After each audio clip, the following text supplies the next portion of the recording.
Амар мэндүү. Мэлми тунгалаг үлми бад лагшин амгалан үйс өндрөө. Тулаан нэвртэй подкаст. Тулаан нэвртэй подкаст 2 дахь сувга газрын гаваас хэмээн нэрлэнэлээ.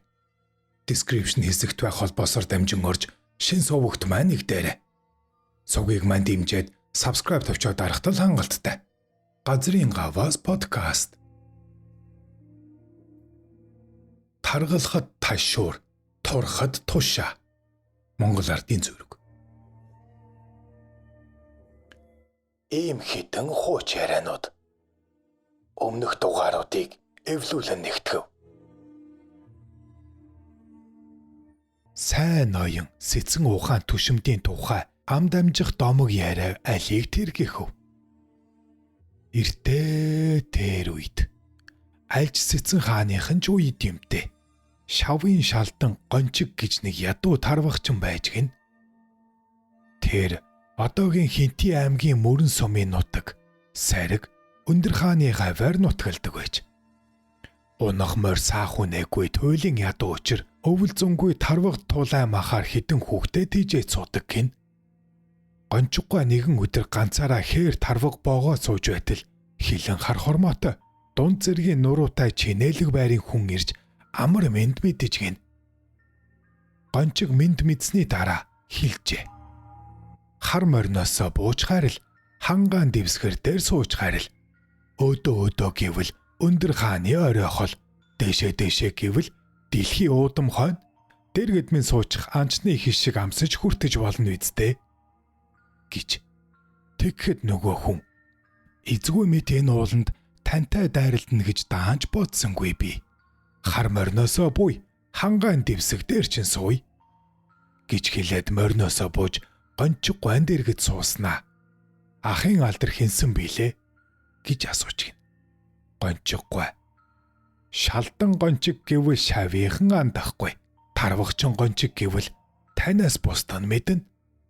Хар морьтой харгуулж хаттай ууланд галгуулж хаанаа саахаа хурч ява хаанхын хэн гэдэг вэ? Гэхэд нөгөө хүн хүрээнээсээ хөдөлж явнаа. Хүндэт ахаар сони юу тавьдэ гэжээ. Гончиггүй хариуд нь сонсон сонин гэвэл юу байх вэ? Сонирхуулж өнөөдрийн их гэвэл шаватын ихнээс хогоо босгож алдав. Шоотын шар үнэг замд бултав. Өглөгийн эзэн өндөр хааны минь хишиг өглөө ганц тарваг барьснаа өмнө ч боож суун. Хээрийн хүнд хээгүүн хэрэгтэй, эр хүнд ирээгүй тустай. Эд гэж энэ боодгоо тавь. Гизээ цадтлаа гизгээ модоотлоо ид. Гэртээ аваачаад гэргийг хөөхтэй өг гэж хэлээд боодгоосоо өгч гин. Нөгөө хүн хариуд нь хээрийн хүнд хээгүүн хэрэгтэй, эр хүнд ирээгүй нүнэн гэж хэлээд тарвагных нь махаас идэж сууснаа. Өглөгийн эзэн өндөр хааны хишгийг өгсөн танаас хүртлээ. Гизээ цадтал идлээ, гизгээ мод отол идлээ. Гэртээ аваачнаа. Гэргийг хөөхтэй өгье гэж хэлээд хэсэг мах авч тавиад гараа норгож арчаад мориндоо ганцглах гэснээ морин нилээд үргэж гин. Нөгөө хүн мордохдоо асууж гинэ. Та сэцэн хаанаа таних уу гэжээ. Тэгэхэр нь гончиггүй.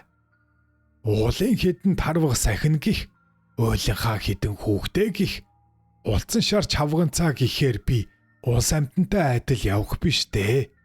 Насны минь 2 зэд улдаад байх боллоо. 8-9 мөндлөө өлснө гэж бодхоос давоо тойрон дошоо сахдаг болохоор эзнийг яаж таних вэ? Ирээд би явах биш, саргаас би гарах биш, сай дээдэс над дээр ирэх биш. Би тэднийг танихгүй, тэд намайг танихгүй. Хоёр нарны хооронд холхилж өтөллөө. Хоолтой хоолгүй хідэн хүүхдэд өсгөх гэж зовохдоо өндөр хаанаа илүүтэй өршөөлийн би үтсэнгүй. Өссөн нутгаасаа илүү ачтныг би харсангүй. Буурхантаа учирч буугийг үтсэнгүй. Буу үрсэн надад айлн ч үзэгцэнгүй дээ. Гэхэд нөгөө хүн учиргүй инээж хөхөрч ингэж хэлжээ. Чин үнэн үхтэй, сэцэн хошин яриатай. Анчин өвгөн тантай ахиж нэг уулзнаа. Гэт явахт нь гончихгүй. Тэгээрээ.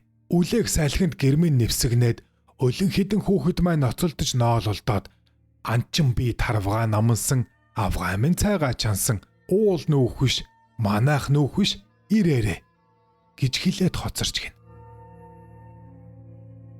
YouTube дээр Туулааны үртэй подкаст. Шавын шалдан гончгоогч.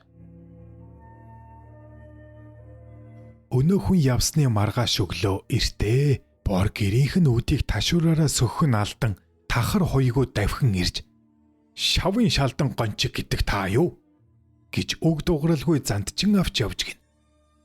Хүн андуурлаа гэхэд шавын олон гончиг бийж шалдан гэвэл би мөн андуураагүй нүнэн бололтой. Тэгэхээр өчигдрийн хар морьтой хальгуулан ирж надтай уулзсан хүн хаанхын хэн байв? Хамаа бусыг ярьж хар толгойдоо лай хурааваа би гэдэг хүн. Тахар хуйгийг явуулахыг бодоход тамгын түшмэл бололтой. Шүүлгэж шүүс мах бархан дээ. Хөөрхий. Гэр дүүрэн гидс хоосон хідэн хүүхэд минь нулимсаа нуугаад үлдсэн юмсан. Муу хөгшний минь нутгийн сайн санаа дагтүүс минь харн байгаа да гэж элдвийг бодсоор эртэл нэгэн өндөр төшмөл гончхүү гэж сүрхий асууж гарснаа таныг хүлээж байна. Ор гэжээ. Гоёмсог ирээн хаалга татаад ортол өчигдрийн уулан дуулцсан хүн улаан торгон олбог дээр отго жинстэй сууж байна гин. Баруун талд нь шавын захирагч их ууртай янзтай. Зүүн талд нь хатан бололтой өндөр цагаан авгаа зандан тавхтай. Тарвны махнаас мөнгөн иштэй хутгаар огтлох гээд огих гээд байгаа бололтой суун гин. Ноёнтон гончгойг харуут. Хангаан хишиг харамлах юу байх вэ? Хар морноосоо бууж хайрал хангаан дэвсэг дээр сууж хайрал. Гидсээ цадтал ид гизгээ модойтол ид гэртээ хараад гэргийн хөөхтэй өг гэж хэлхийг дуулаад гончгой ухаан алдтлаа хайж өршөө өчүүхэн дорд намайг өршөөж хайрал гэж хэлээд сөөгдтөл нөгөө ноён харин бос таны бороо гэж юу байх вэ? Бос. Хангаахаа хишгийг харамлаагүй ханатлаа ид гэсэн таны бороо гэж юу? Гизээ цадтал ид гизгээ модоотол ид гэсэн энэ таны бороо гэж юу? Үгүй. Гэртээ аваачиж гэргийн хүүхдээ өг. Та тэгж хэлсэн. Тэгээд би хатантаа өгч суун. Хангаан хишиг тарваг зурмаар халуун ам бүлөө тижээ цудаг ядуус танаа хошуунд олон байдаг бололтой захирагч гой. Хээрийн замд энэ хүнтэй даарилдлаа. Хисээд явбал олонч байж мэдэх байна. Доор долноо асархын оронд доромжилж нэр цол өгдөгч бололтой гэж хошуу захирагчийг нилээ зэмлэх янзтай байснаа. Та чинь юу хэллээ? Тий. Хоёр нарны хооронд холхиж явахдаа ходоод хоосон хідэн хүүхдээ өсгөх гэж зовохдоо өндөр хаанаас илүү өршөөлтийг би үзсэнгүй. Өссөн нутгаас илүү ажтныг би харсангүй. Буу үүрсэн надтай бурхан ч учирсангүй. Буугч дайралцсангүй гэсэн. Энэ үнэн өгшүү захирагч гой гэснэ. Би тантай уулзна гэсэндээ дуудуулсан юм гэж хэлээд хонх дуурахтал нэг төшмөл орж ирж мэхийгээд миний сангаас 10 хурахтай хонь 10 ишигтэй яма. Нэг тугалтай үнэ номхон залуу морь энэ хүнд өгч явуул гэснэ. Гончгой та одоо явж болно гэлээ. Айсан сандарсандаа гончгой баярснаач хэлж чадалгүй. Хоёр нүднийх нь нулимс аяндаа бүрхэж ирэхээр дэмийл босож ёслоод гарахт нь дотор газрын хар архиуж торог дурданд булхан суухад чинь доор доолн чинь голдуу дошин таруугаар хоолдог биш юм биз захирагч гой гэж сүрхий зэмлэх үг чихийг нь дахиад л дэлцэн гэдэг. Түүнээс хойш буянтны буйныг өсгөж шавын шалдан гончхийн удам шавын баяны тоонд орж явсаар өдгөө хурж нэгдэлд орж идэх хоолтой идлэх юмтай яваа минь тэр буянтны ач юм гэлээ. Одоо тэр буянтны ачийг яривал байна. Феодлыг магтсан гэж бүсхээс хүлж мэдэн шүү гэж ирээ наваан гой доогтой нарахгүй нээжвлээ. Нэрэж бид ноён бүхэн харгас харамж, лам бүхэн худалж хуурмаг гэж хичнээн жил муулж ирэвдээ хөөрхийс. Туулаа нэвртэй таалагдж байвал сэтгэгдлээ үлдээж лайк товчоо дараарай. Тэгэл болоо. Баярлалаа. Илбэж зондой. Илбэж зондой алтан урайхаа мэрний хушуунд байжээ. Үйлийг сайхан ойдог уран хүнгийн айлд очиод үйл ойж өгнө гэхэд зүгээ өг гэдэг. Өгсөн зүг нь голж миний барих зүггүй бол дэрс аваа тэр гэд нарийн дэрс хугалж амандаа хийж зажлаад магнаанасаа зүү сугалж гаргаад ийм л зүү болно гэдэг байжээ. Мэрний хушууныхан Хятадаас торог дурдан ховор барааг 2 жилийн хугацаагаар зээлж авсан гин. Хугацаа нь болж данжаад өрөө авахар эрэхтэн. За, би өрөндөөгүй хон цуглуулж ирье гэж зундуу хошууны айлуудаас 500 шуудаа ноос авч түүнийгээ 500 хон болгон хувилгаад данжаадад туулгаад явуулсан чинь хил давах болоход нэг ч хоньгүй хоосон хоцорч өнөө хятадууд нь буцаж ирээд хошуу ноён зарга мэдүүлж танай зондуу элбийн аргаар биднийг мэхэллээ гэж. Ноён зондууг баривчилж хар гэрд хийж цагдуулсан гин. Нэг өдөр харгалзагч гэрээг нь онгоолгоод ороход зондууын дээл нь хүн шиг сууж байгаад өөрөө байхгүй байж гин. Ноён албатаасаа сайн ирчүүдийг цуглуулах тушаал өгч алтан цогц нутгийн эргэн тойронд байдаг 7 давааны хөтөлбөрд эргүүл гаргаж зундууг бариулахаар явуулахад 7 даваан дээрээс нэг зундууг бариад иржээ. Ноён барьжлагдан ирсэн 7 зундуугийн аль нь жинхэнэ болохыг танаагүй тул за зундуу минь үүнээс хойш түүнээс цааш худал хэлж хулгай бүх хийж яв гэд ял оноолгүй тавьж явуулсан гэдэг. Алтан цогт сумын нутагт Баян даваа гэдэг 1000 хонтой хүн байжээ. Даваагаас эм хонь өгөхийг гуйдаг боловч зундууд харамлаад өгдөггүй гин. Уушигны улааны бэлд давааг хонь хариулж автал нь зундууд дэлт хөх чононд хувилж хонь руу дайрч олон хоньыг нь сүйтгэж сүүлдээ даваа руу дайрахад тэр ухаан алтан унжээ. Даваа сэрэн босоод ирвэл дэрэгдэн зундуй сууж байна. Хонь нь бүрэн байна. Ой. За, зундуу минь. Миний хонь дотроос дуртай эргээ шилээд ав гэжээ. Зундуй тэгээд нэг эрэг аваад явсан гин. Үүнээс хойш Баян даваа ядуу хүн юм гуйхад харамлахгүй өгдөг болсон юм гин билээ. Туулаа нэвртэй подкаст. Говь төвшөө вангийн хошуунд нэг хүүтэй эмгэн өвгөн хоёр амьдарч байжээ. Гэтэл хүүн зүүн хязгаарт цэрэг татагдах болж эцэг нь хүүтэй хэлжээ.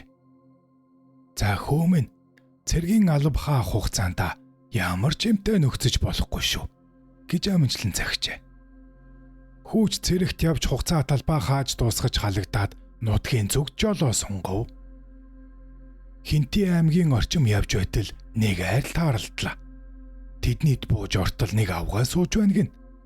Бас нэг охин нь бололтой залуу бүсгүй байна гин.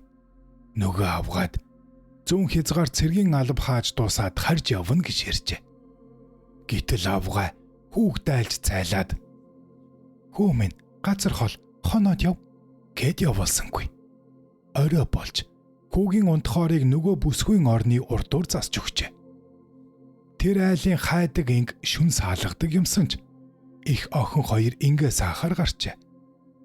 За юу болсон б гэж их нь охиноосоо асуудал юу ч болоогүй яагаачгүй гэж гин.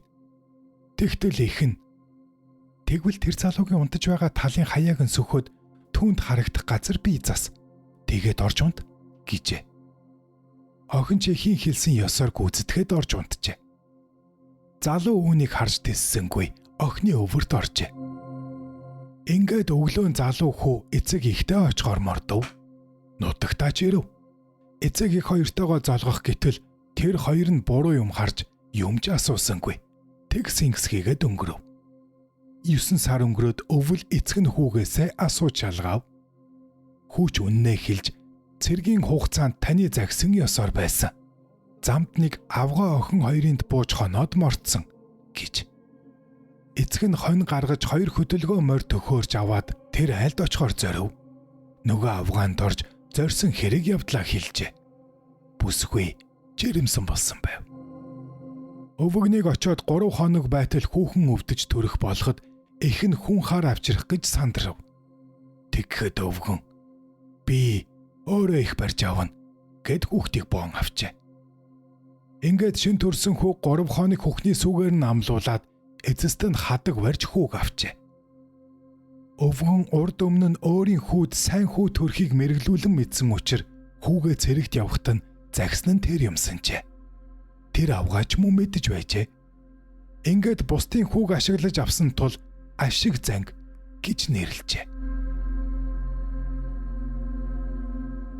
Говийн ард түмний дунд ашиг занг гэж алдаршсан тэр хүн хотгойдод хэрэг нийлэх ажлаар явах замдаа нэг баян айлд хоноглох болж гэрийн эзэн нэг гизэгтэй өвгөн урд өмнө ямар нэгэн алба хааж байсан болов уу гэмээр төрийн алба ярих их л дуртай байжээ. Өвгөний хүү саяхан гэрэлсэн бөгөөд энэ хэр эзгүй харин бэр хүүхэн хадам аавында байгааж.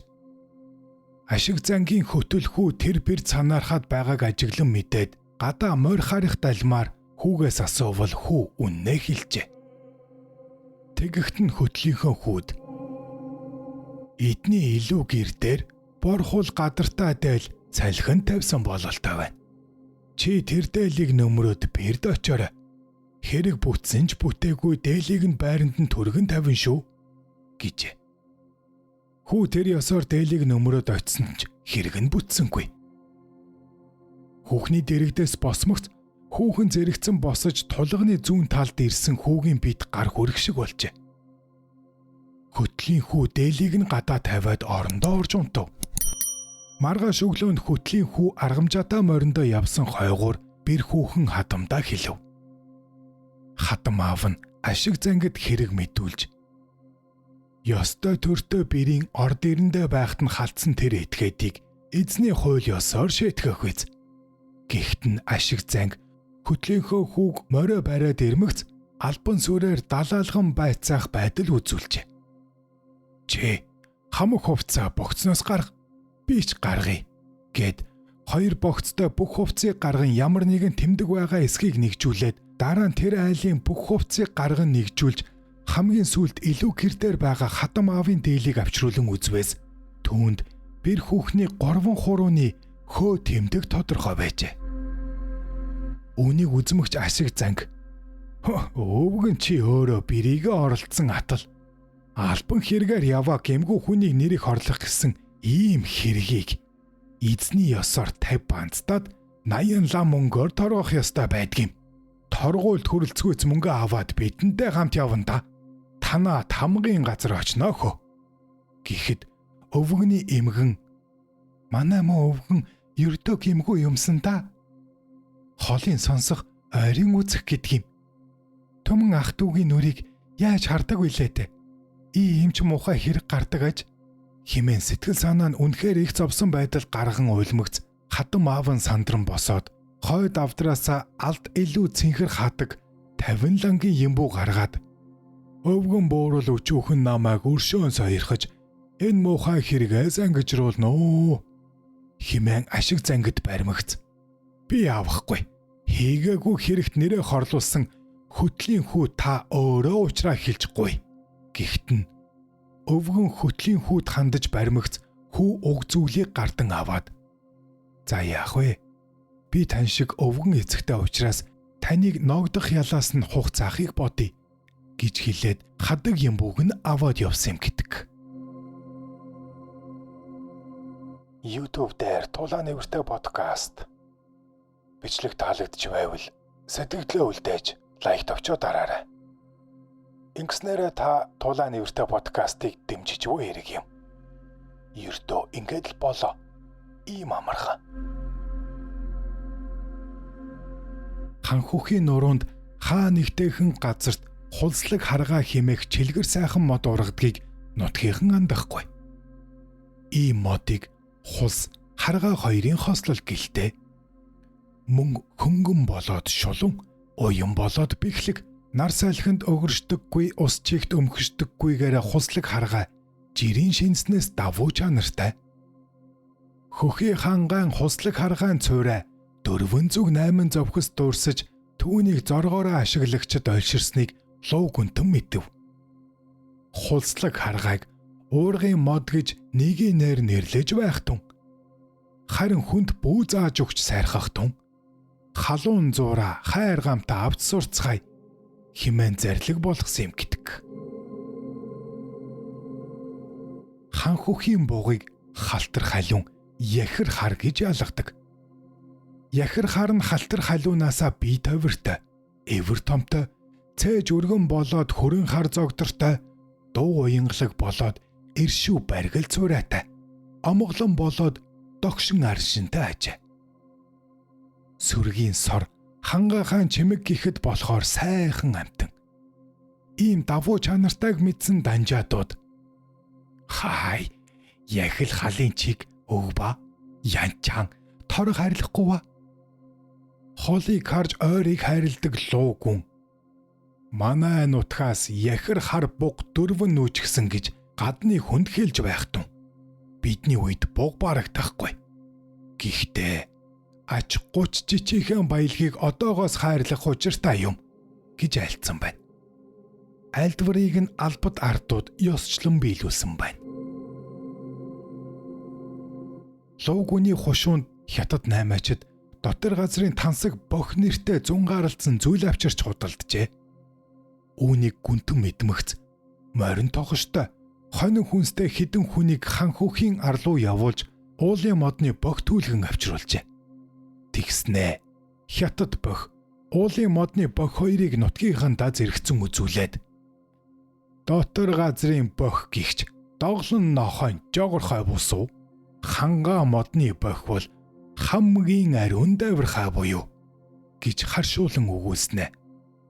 Бойшил мэт өнгөтэй, бойгор мэт үнэртэй, цас чихрийн амттай бох гимэн их нутгийнх, цагаан уулынх, охин сайн, улаан ингрийнх гэж айлцнаас чанагшид хятад бох гихч гүйлгээгүй болж цагаан уулын цэвцээсэн шар цэврүүтэй бох хөхий хангаадаа алдарсан юм гэдэг.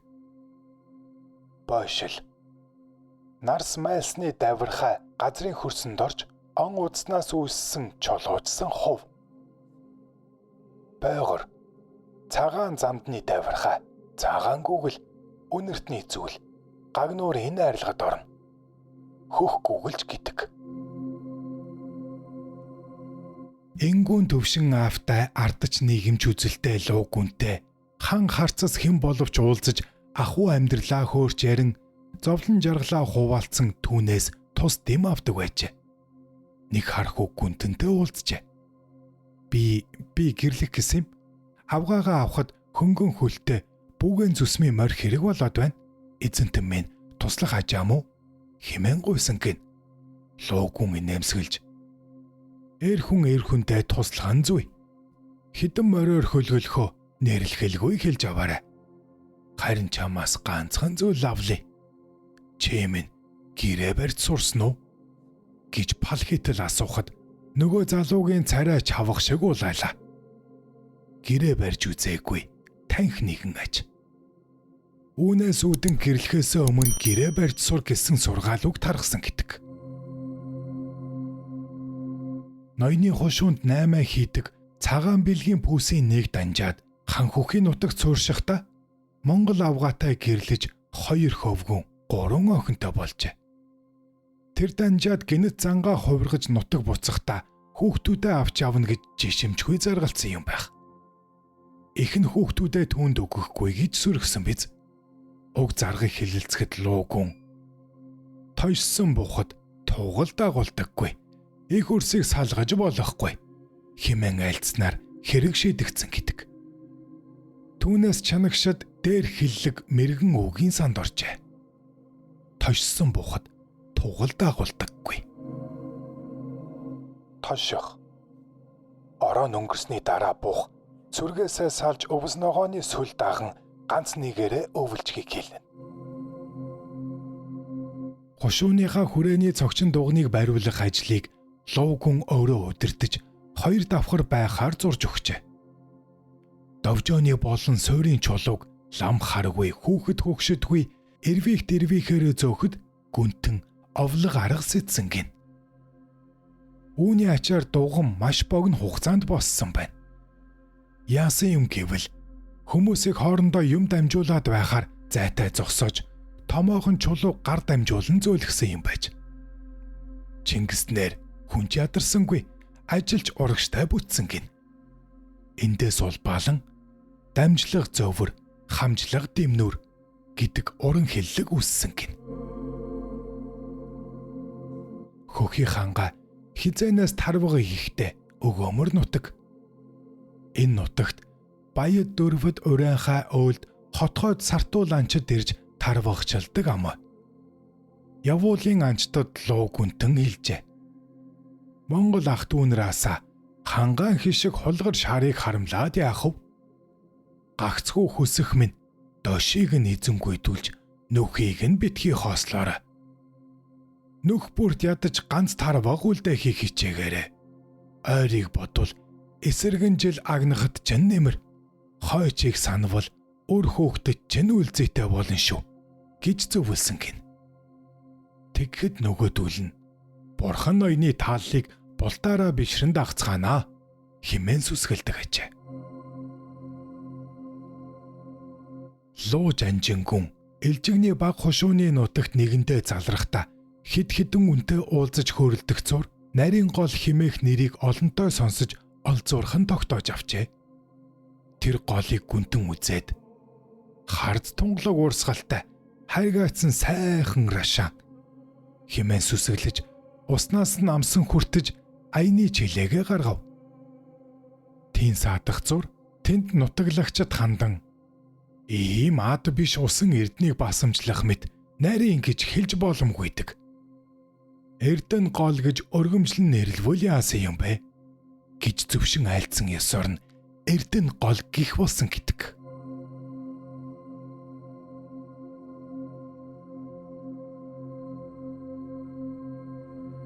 Солиот шагдрын тухай хуучаарай.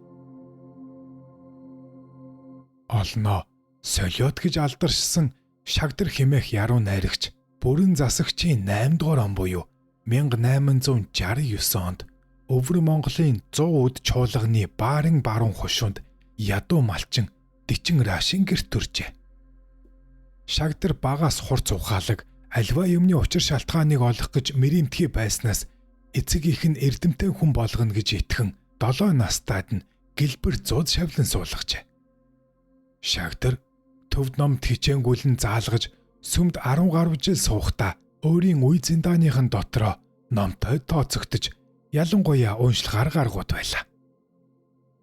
Шагдар ном бясалгаж хүрээ хийдэд суулгүй зам дагаж гуйснан дээр гээд үүрэг төхөөрөн бадарчин болж хавийн хошуу нутгаар тойрч дээдэс ноёд хэрэгэмтэн ихэстэй ам хилээр тэмцэн зарим нэгтээ заргалдан няцааж явах боллоо. Ийхүү явахдаа баарын хошууны ноёд түшмэд ардын хөрөнгөөр дур зоргоороо наргиж хар тамхи татах өдөр шөнөгүй уу цогтох химжээ хязгааргүй наргин наадах зоос тоглох гой ганган орд харш байруулах эхнэр хүүхний гоёл бэлдэх манж хятадын булаан эзлэгч нарт их нутаг түүнийхээ баялагийг хэрэгэм цол эд мөнгөөр худалдах зэрэг нэр нүрээ барсан ичгүрт хэрэг явдал хийдгийг бишгүй үзэж харжээ. Энэ бүхнийг нүдээр харсан шагдар жигшин зэвүүцэж их нутаг ард түмнээ хайрлан тэдний тусын тул чадах бүхнээ зориулахаар сэтгэл шулуудав. Ингээд Бадрагуултын 28 дугаар оны хавар дүү лам сажин чойровтой захаасаа хилээд тэнэх болжээ.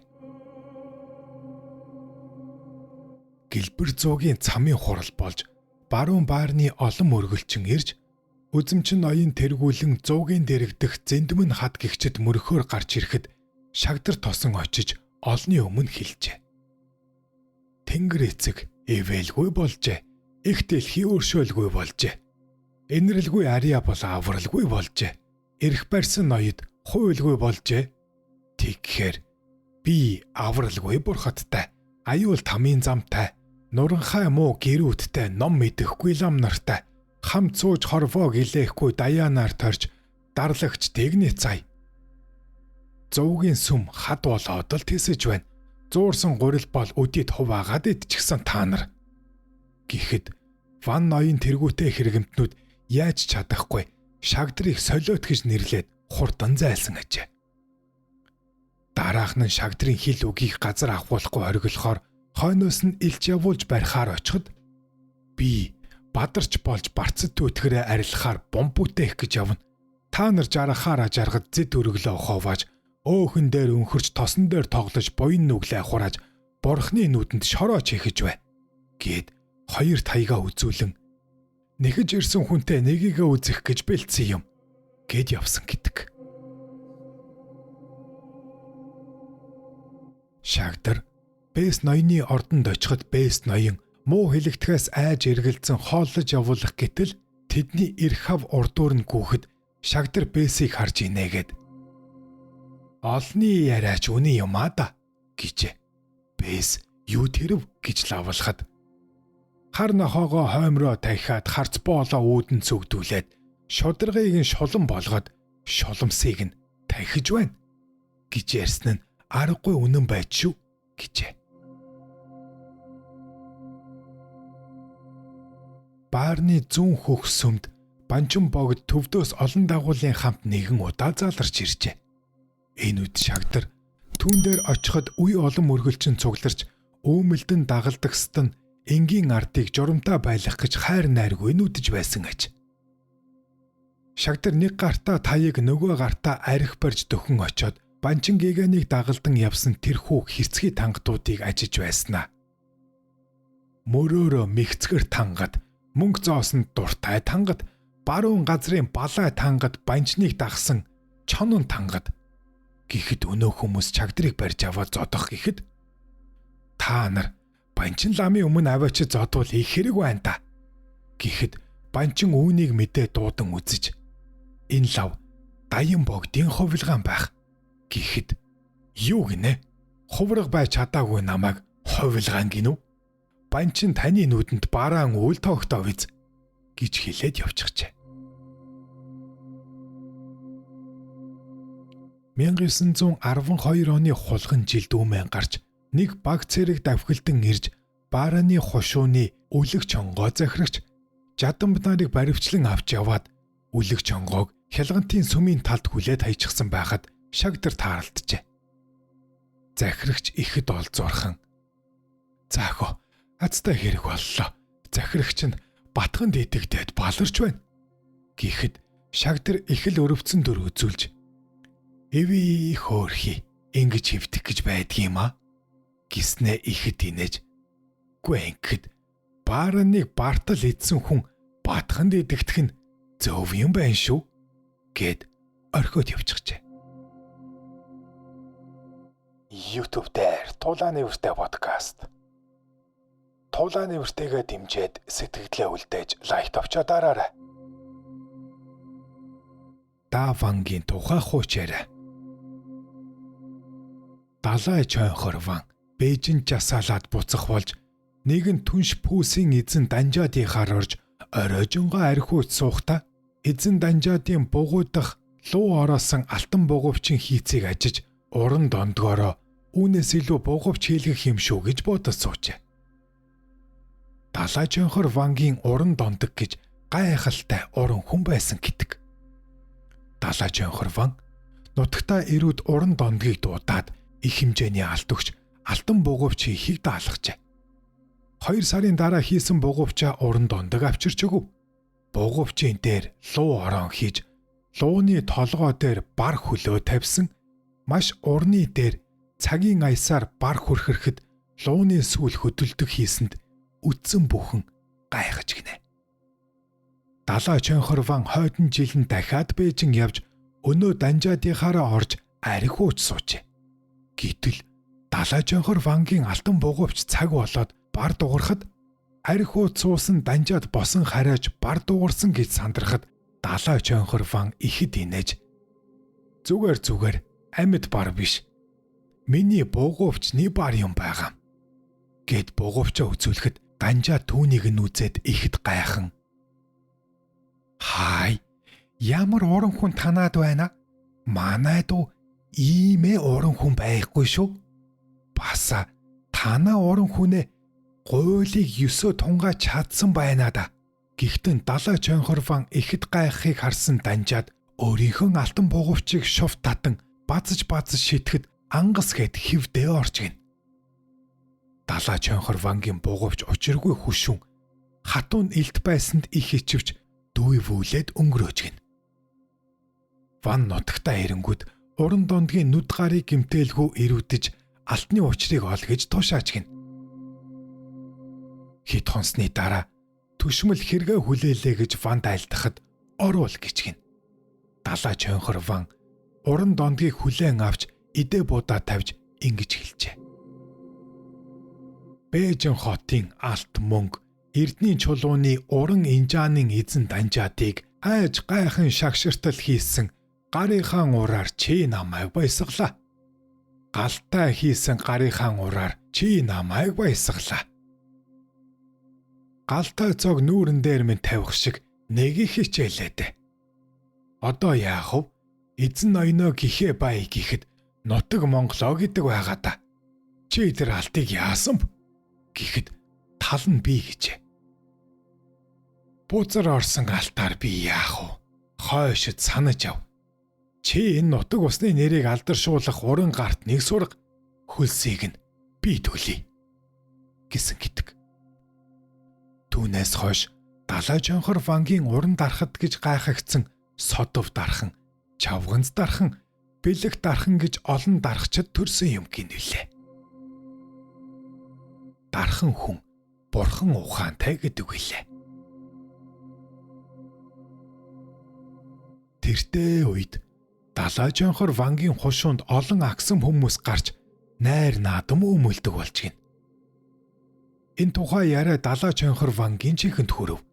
Далай жонхор Ван нэгэн өдөр төшмлээ дуудаж уулзаад хэлжээ. Удахгүй их найр хийх газар агсам тавьж найр өмүүлдэг бүхнийг сэмхэн хинтж мэддэгдэлгүй очвол гэж тушааж гин. Удалгүй цуутай баян айл найр хийжээ. Тэр найрд хөлтөө нь хөлхөж хүлгүүн мөлхөх шахам цугларч гин. Далай чонхор Ван найрд аль хэдийнэ ирчихсэн аль болдоггүй агсмуудын дунд арх уугаад суугаад л байж гин. Агсам тавих нь бити хэл чангахан дуурах хүнгүй. Согтхон согтоод сэмхэн гарч явах нь явсаар үүр цайх болж байтал нэгэн хүн. Тэсэн гэхэд ингэж тэсэх гэж дээ би гэж хэлээд далай чонхор Вангийн өмнө ганцныхаа цохиурынхаа үнсийг цацаж гин. Тэр дорн төшмөл тахрууд агсмыг аваад гарчихжээ. Найр үргэлжиж шүнжин найрлаж маргааш найрлаж нөгөө өдөр нь тарж гинэ. Ойрын жилүүдэд болоогүй сайн дихтэй найр боллоо гэж ярилцаж найрт ирсэн бүхэн. Хөөе. Очиж далай чонхор Ванд агсам тавьдгийн ч өвдөө. Одоо ноён хилэгнэж агсан тавьсныхаа шанг амсан daa хөөрхий гэж өрөвдөн ярихад зарим нь сайн хашраахан зөвөө гэж ярилцаар хит хонож байтал гэнэт нэг өдөр хошуу тамганы дээр хошууны агсамч бүхнийг цуглуулад ард олны амгалан байдлыг алдагдуулж худал агсам тавьдаг байна. Тийм болохоо байсан агсамч юм бол миний дэргэд тэр найран дээр агсам тавих чинь яасан юм? Хэн хідэн удаа хаан агсам тавьж өөмөөснээр нь торгож банцдаж хашраа гэсэн гин.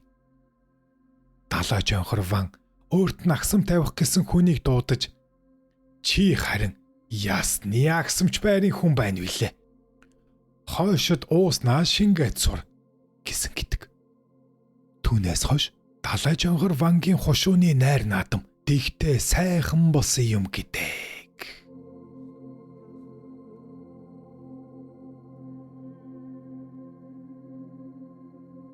Торгуудууд дээр үед Ван Бэс 20 сар хошууд тайжууд гэж хуваагдж байжээ. Ван ноёны агалсан торгуудууд дуу хуур найр наадам сайтай байж. Ван ноёны дүү Бэс ноён гэж байж ховдод суугаа манжийн амбан харьяа ноёдоо дуудаж найр наадам хийж мяндаг цол хүртээх болж гинэлтэй.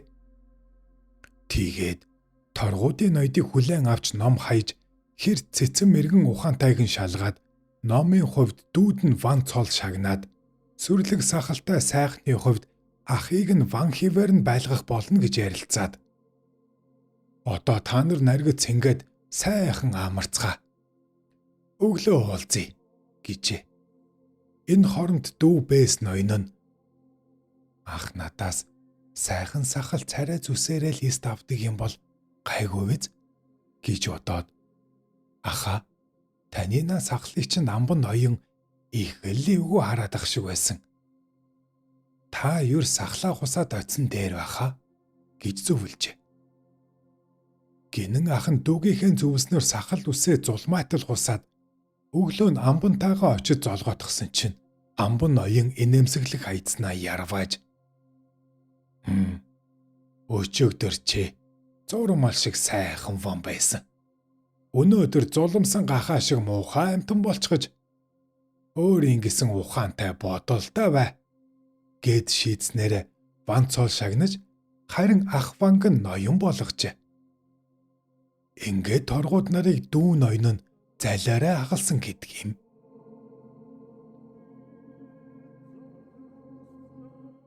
Дөрвөд далай хааны улаан гомын хүрээнд нэгэн сүм байруулах болж энэ сүмийн чулууг хотон нараар хархирайн голоос зөөлгөн бариулахаар шийдэж уул ажил нүсэр хүнд тул хотноор хоорондоо хэлэлцэж Жараа гэдэг сэргэлэн залуу би ноёнд айлтгаад учрыг олъё гэж хэлээд ноёнд бар алхажээ. За ноён тоо бид нараар чулуу зөөлгөж сүм бариулахаар шийдвүү гэхэд тийм гэжээ. Жараа хариуд нь за мэдлээ би барья гэжээ. Тэр барьсан тань бурхан гэдэг юмд барих гэлүү гэж асууханд ноён нь тийм гэж. За бид тэр бурханыг тань чулуугаар сайн хүүрлэе. Манайхан хүнээ хүүрлдэг шиг юм барих юм байна гэхэд ноён энэ буруу номтнууд хүүрийн байр шиг юм барьж магадгүй гэж сэжиглээд хотон нараар бариулахаа болж хүрээний лам нараар хөх тоосох зохиулж бариулсан гэдэг. Хүүрлэх, оршуулах. Ар халахад довтолсон галдан бошхтын цэрэг Эрдэнэ зүг дайрч сүйтгээд орхны улаан цутгаланд ойртож ирэхэд нэгэн өвгөн дайчин өгүүлжээ. Цагаан ботог унсан хөөхд цахилж яваа дүртэй газар юм а. Хайрхаа. Энд голыг тойрч гарваас эрэлхэг дайчид маань үлзээтэй болов гэж. Өвгөний ухаалаг үгийг мулгуугийн санаа гэж үл ажирсан өөлдүүд хадад хавцал руу бууж орхны улаан цутгаланд дөхөж ортол гинэт усны үерийн хүчит давлгаа тэднийг хөрвүүлэн хамж урсгалдаа үйж сүрүүлсэн юм гинвэлээ. Үнээс хойш жил тутам мянган лам мөнгөөр тахиулж байсан домогтой юм.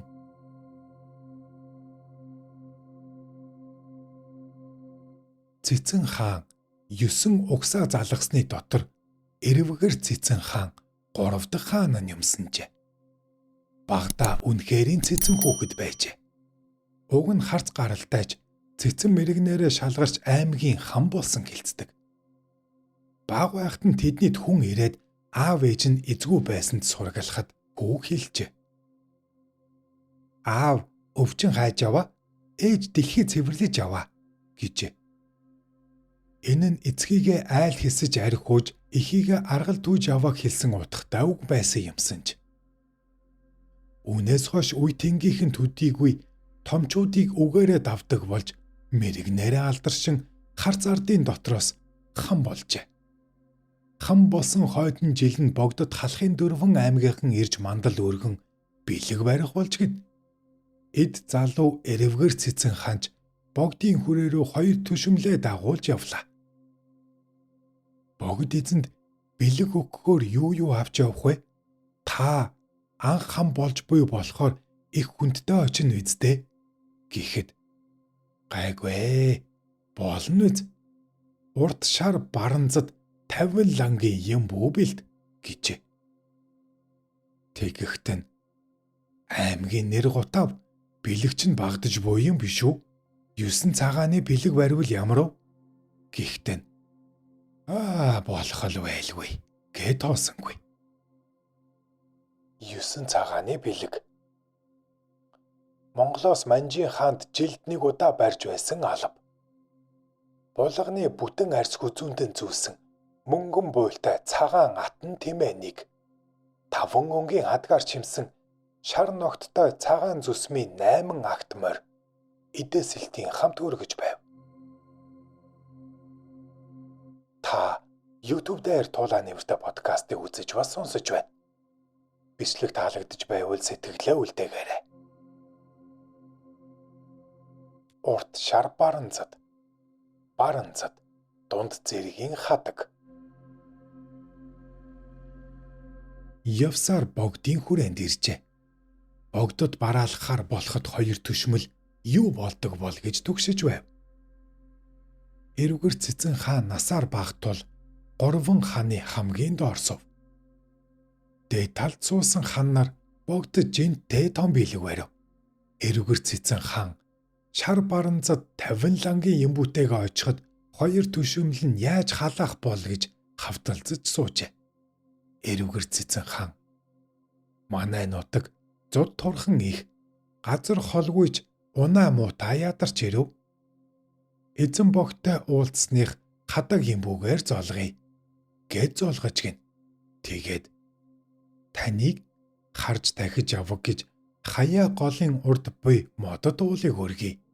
Наагуур нь урсаж буй хатан туулын уснаас ууж авах гэд хамтдаа нь бас өргөе гэжээ. Тэгсэн чинь богд баярлсан гэдэг нь чихтэйхэн. Надад уулус өргсөн аймаг байгаагүй гэд богд дүнжин гарав хэмээн нэрлэж урд өвөрт нь манзуу ширийн хийдийг байгуулж тахилгад уул болгоё гэжээ. Манчхаа нэгэн удаа чамайг цэцэн гэдэг надтай шатар тавь гэжээ. Тэгэхэд хэлжээ. Би шатар мэдэхгүй. Тантай яаж шатар тоглох вүлээ? гэж цэцэн хаан хэлсэнд эзний зарлиг бууддаггүйг мэдэн үз толгоогоороо мөрийтэй тоглоё гэж Манж хаан хэлжээ. Энэ нь Монголын Чингисийн угсаат ноёдоос нэгийг нь ч гэсэн хороох далд санаа байсан юмсанч. Эрүгэр цэцэн хаан шатар гэдэг тоглоом толгоогоор яаж мөрийцэж болох вүлээ гэд хадаг бариад гуйгаад байж гин. Манж хаан тэр яах вэ? Би хэлсэн дайхуурдаг хүн толгоогоор мөрийц гэжээ. Цэцэн хаан бас дахин хадаг барьж толгоогоор мөрийцэж яаж болох вэ? Морины дэнчинтэй болгоё гэд хүсэлтийг нь хүлээж авсангууд хааны зарлигийг хүчинд авцсан болж тоглоод хитгэн нүгээд Манжийн хааныг хожчихжээ. Ингээд халахын өчүүхэн хам би Манж хааны толгойг авах болж дээ гэж гинэ.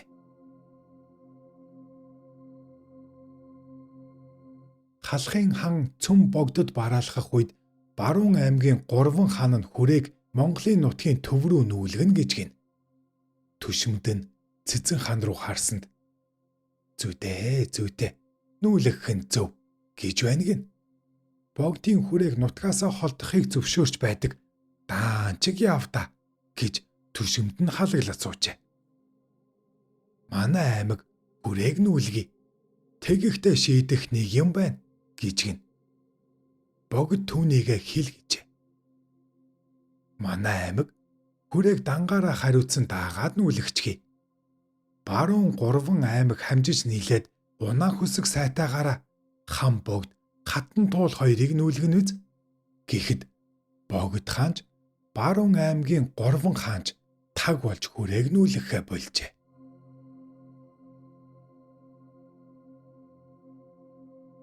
Эрвгэр цэцэн хаан 37-ны сүүдэр дээрээ сэтгэлээр унаж таалал төгсжээ. Учир нь цэц булаалдаад бусдыг ямагт үгээр дийлээд байсанд "Надтай амны зуугаа болгон цэц булаалдах өөр хүн байна уу?" гэд бараа бологсдоо явуулав. Тэд ирж явсаар говь мэргэн вангийн хушуунд их аманцар нэгэн авгаа байна. Дуудаж ирүүлэх үү гэж хэл иржээ. Би очиж уулзъя гэд зуны цагаар хянараа дагуулад явжээ. Тоорцгорхуу хувраг маягийн малгай дээр хан жинсээ хадсан нь игц бус далиу харагдаж байв гин. Нар жаргаж байхад нутгийнхнаа сургалахад энэ хот нь тэр авгаагийнх би гэд зүүн урах зүг зааж өгчээ. Дэлийг нь зассан сайхан хөрөн морьтой тэрээр хянараа орхиод морины хурдаар давхиж очив. Үнэ авгаа зуны халуун дээлээ сугалдаргалаад үнэгээ сагаа сууж байх юм. Цэцэн хаан дэрэгдэн тулж очиод зог тулсан. Хаа цагаан хүрэгч үнэ харагдана уу гэхэд авгаа наран сүрэг талаас очисон хянарыг наранд гялбан сарвчлан хараад "Харсан хүмүн, харсан. Сая энүүгээр далиу эвэртэй долив хүрэн бух хамар дээрээ шээлгээд хоншоор дээрээ баалгаад хөөгөөд явж байсан. Хаагуур явчихав даа хүмүн" гэж. Тэгэхт нь эрвгэр цэцэн хаан нэг сайн харчхаад морьныхоо жолоог эргүүлэн нар луга хумгүй буцаж тавхив. Эргэж ирээд "Манай аймагт ч ийм цэцэн хүн байдаггүй. Өөр аймагт байх юм" гэж сэтгэлийн шаналгаанд орж алав тамгандаа ирэхгүй байсаар 37-ны сүүдэр дээр таалал төгссөн юм гэдэг.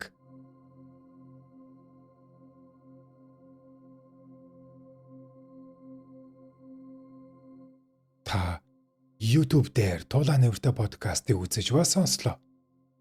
Хуучаараа таалагдсан бос сэтгэлээ үлдээж subscribe төвчөө дараарай. Ингэснээр дараагийн бичлэг ороход танд мэдэгдэл очих юм. Нүүр номон дээр Туулаа нэвртэй гэсэн хуудас бий. Нүүр номоор аялахдаа хуудсыг минь дагаарай. Тэгвэл өнөө Туулаа нэвртэй чинь баярлах юм. Цаатгыгаа нэг баярлуулчихад яах вэ дээ? Тийм ээ. Таны гэр бүлд эрүүлийн аз жаргал хамгийн сайн сайхан бүхнийг хүсье.